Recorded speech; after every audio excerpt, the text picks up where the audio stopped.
I'm 84 years old, and I need to tell you something I've never really said out loud before. Not to my children, not to my doctor, not even to myself. Honestly, for the longest time, I spent most of my life running away from quiet. Every time the house got still, every time there was no noise, no plans, no people around me, I panicked. I'd turn on the television, call someone, make myself busy with absolutely nothing, just to fill the silence. Because silence felt like something was wrong. It felt like I was losing. And you know what? I was 40 years old before I understood what I was actually running from. I wasn't running from silence. I was running from myself, from my own thoughts, my own voice, my own company. I didn't know how to just be with me. And that one thing, that one small, quiet thing, it cost me more than I can sit here and explain to you in an afternoon. It cost me money I should have saved but spent chasing belonging.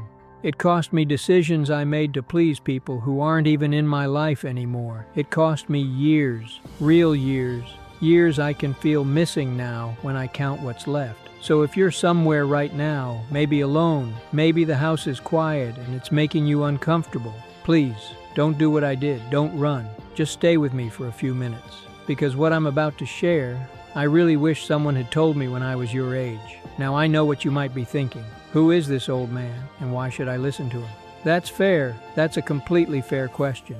My name doesn't matter much, but my life does, and I'll tell you a little bit about it so you understand where these words are coming from. I was born into a family that didn't have much. My father worked 6 days a week in a factory. My mother raised 5 children in a house with 2 rooms. We weren't poor in love, but we were poor in everything else.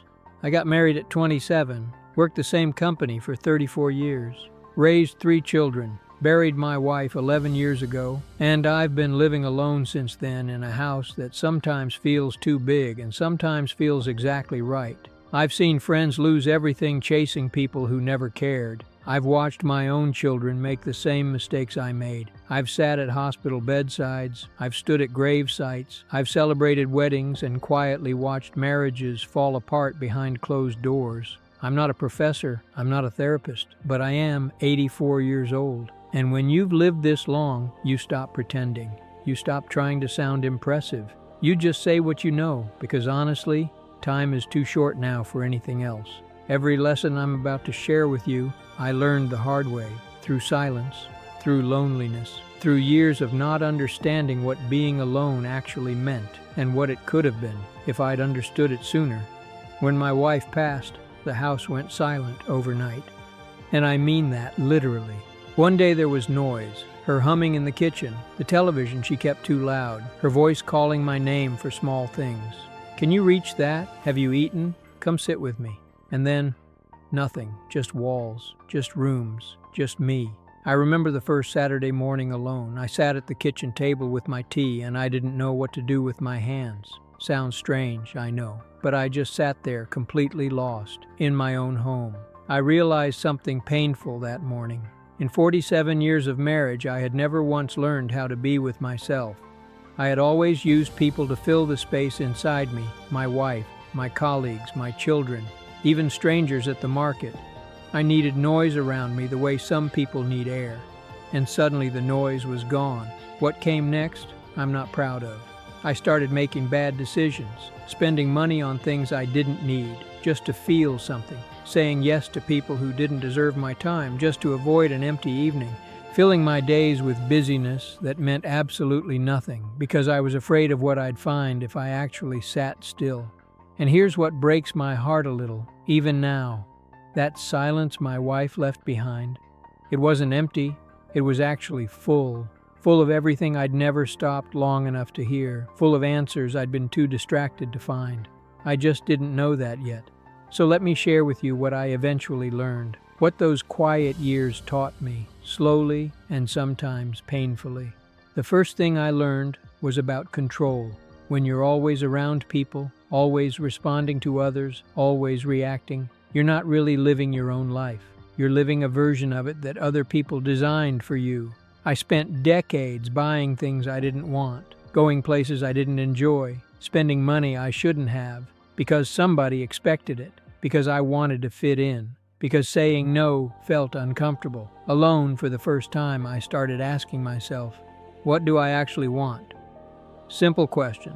Took me 73 years to ask it. The second thing was about focus. Noise destroys thinking, real thinking, the kind that quietly changes your life direction. My best decisions, the few genuinely good ones I ever made, happened during quiet moments. Early mornings before the world woke up, late nights when everything settled down. That's when my mind actually worked properly. Most people never give their mind that chance, not even once a day. The third thing was about discipline. When nobody is watching you, who are you really? Alone, I discovered my actual habits, the ones I'd hidden behind busyness and social noise, and slowly, quietly, I started fixing them. One small thing at a time. Early rising, simple eating, reading instead of worrying.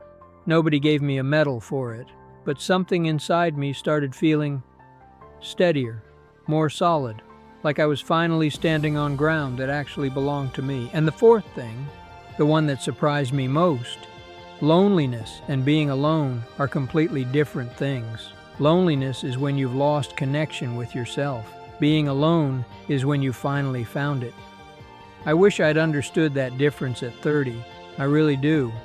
I want to tell you about one specific evening.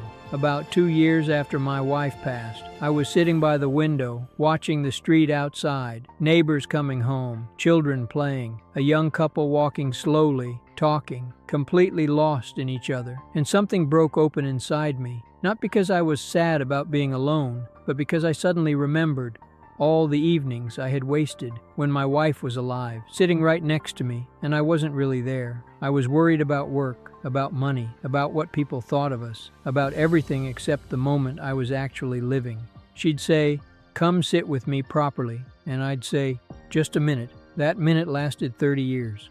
And now I'd give everything, absolutely everything, just for one real evening with her, not doing anything special, just sitting, just being present, just understanding what I had while I actually had it.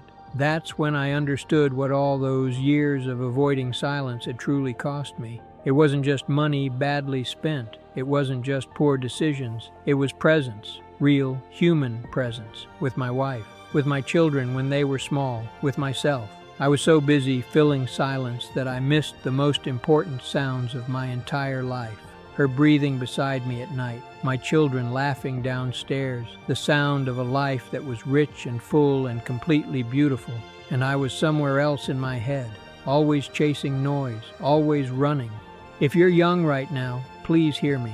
The quiet moments aren't empty. They're where everything real actually lives. Don't spend your whole life running past them the way I did, because one day you'll stop running, and you'll look back. And you'll feel exactly what I felt sitting by that window, that specific heavy ache of realizing you were there, but never truly present. So here's what I want to leave you with, and I mean this gently, the way a grandfather means something when he holds your face in his hands and looks at you properly. Learn to sit with yourself before life forces you to, because life will force you to, eventually, one way or another. People leave. Careers end, houses empty. And when that moment comes, the only question that matters is, do you know who you are when nobody's watching? If you don't, start learning now, today, not tomorrow. Sit in a quiet room. Don't reach for your phone. Don't turn on noise. Just sit. Let your thoughts come. Let them be uncomfortable. Let them be honest. That discomfort you feel in silence, that's not emptiness. That's you meeting yourself for the first time. And once you know yourself properly, something changes. You stop spending money to impress people you don't even like. You stop saying yes when your whole soul is saying no. You stop building a life around other people's noise and start building something quietly, steadily, genuinely your own. Real wealth isn't loud. Real confidence isn't loud. Real peace certainly isn't loud. They're all built in the quiet. I'm 84 years old. My knees hurt. My memory isn't what it was. But my mind, finally, after all these years, is calm. And I'd trade every noisy, busy, crowded year of my past for this one feeling. Don't wait until you're my age to find it. If something I said today stayed with you, share this with someone who needs to hear it. A friend who never sits still. A family member always running from themselves. Someone who just needs permission to slow down. And if you want more honest conversations like this one, stay around. I'll be here. Because the older I get, the more I believe this world needs less noise and a little more truth.